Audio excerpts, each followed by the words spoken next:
Most people think the trick to flying first class for free is simple. Get a credit card, earn some points, book a flight. And that's usually where most videos on this topic stop. If you're new here, I'm Stickman Dad. I go over the stuff someone probably should have sat you down and explained a long time ago, but never did. If that sounds like your kind of thing, go ahead and hit subscribe now.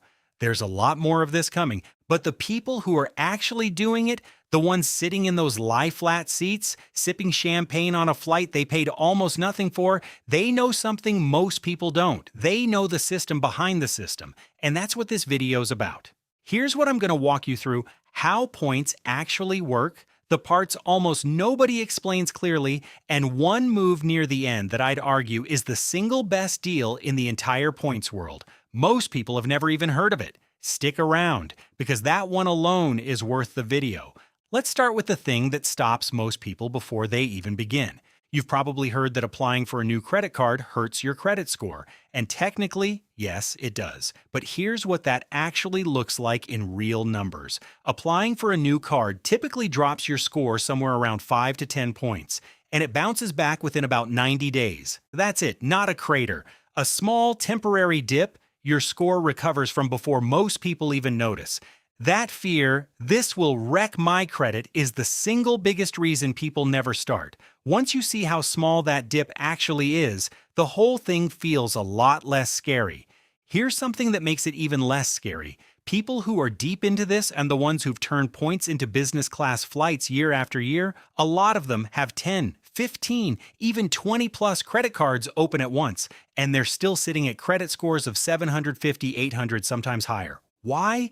Because your score isn't really about how many cards you have. It's mostly about two things. Do you pay on time, and how much of your available credit are you actually using? More cards open actually gives you more available credit, which, if you're not maxing anything out, can help your score, not hurt it.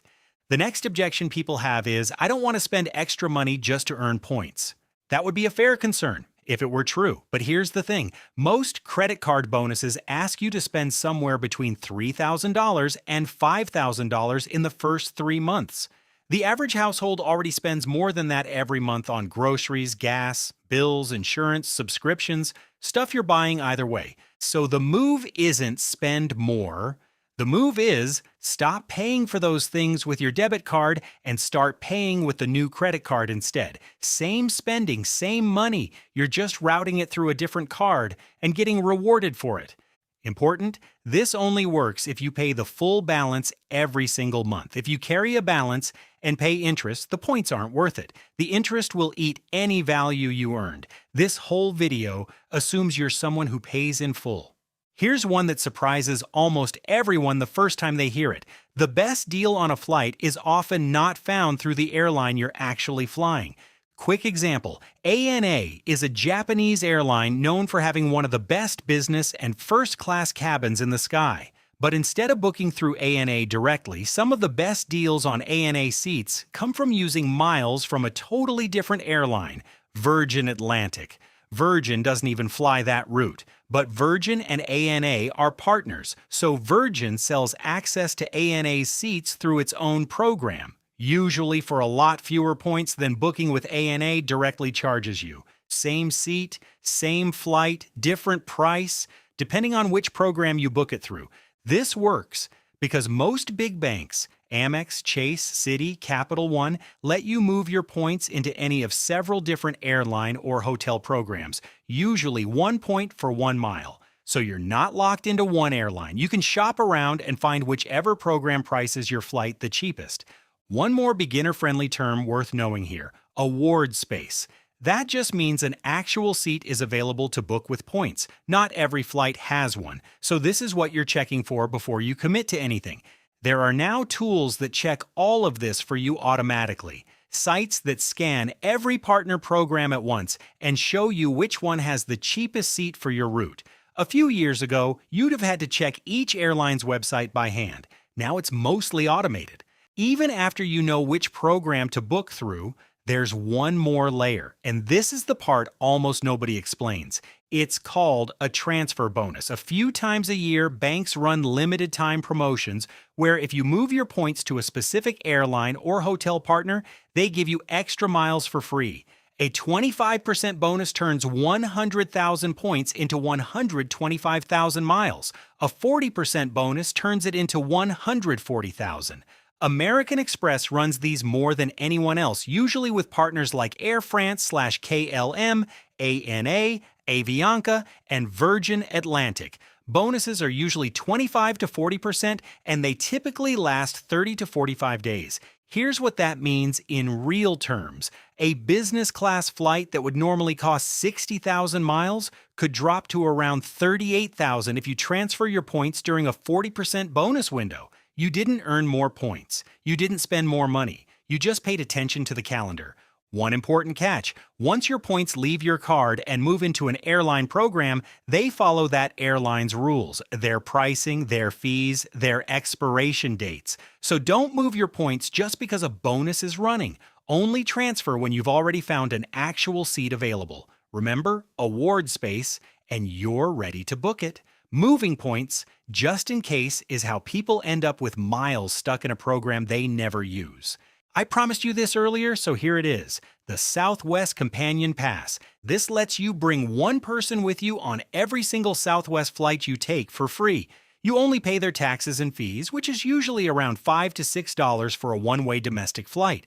It works whether you're paying with cash or points. Every flight basically becomes buy one, get one. To earn it, you need 135,000 qualifying points in a calendar year. Quick clarification because this trips people up. This is a separate point count from the regular points you use to book flights. Think of it as Southwest's own internal counter that only unlocks the Companion Pass, not something you spend.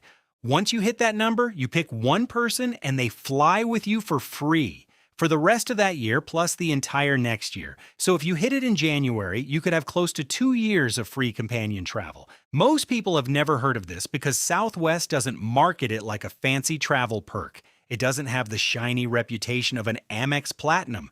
But for anyone who flies a handful of times a year, this is arguably the single best value out there.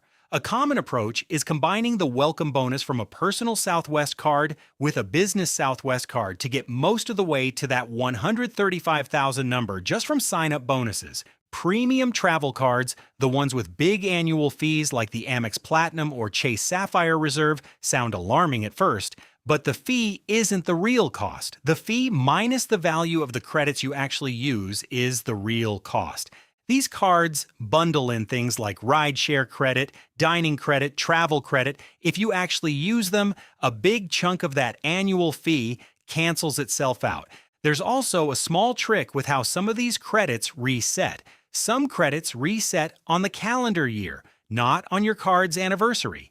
That means if your credit resets every January 1st, you could use it in December, then again in January, then again the following December, getting 3 uses out of it before your second annual fee even hits. Nobody's gaming the system here. It's just how the calendar lines up if you time it right. Let's recap what you now know. Applying for a card causes a small temporary dip in your credit score, not lasting damage. You're not spending extra money, you're routing money you already spend through a better card. The best deal on a flight often comes from a different airline's program than the one you're flying. Transfer bonuses can shrink the cost of a flight dramatically, but only if you're watching for them.